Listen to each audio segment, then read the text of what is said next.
सम्मान्य शिशु कलाकार बाध्यकार विशेष अनुरोध करछि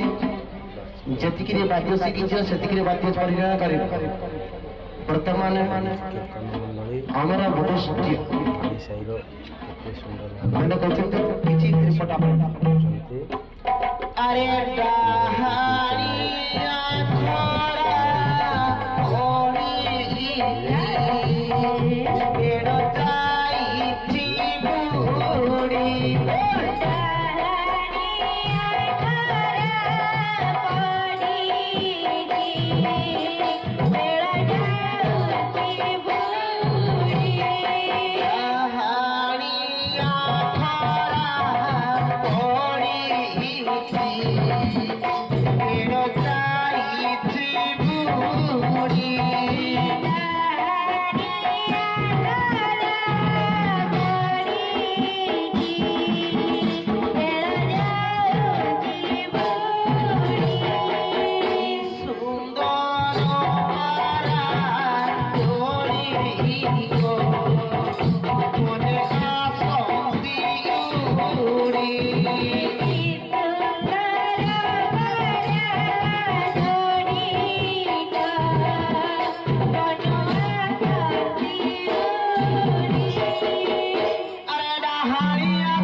अरे आसो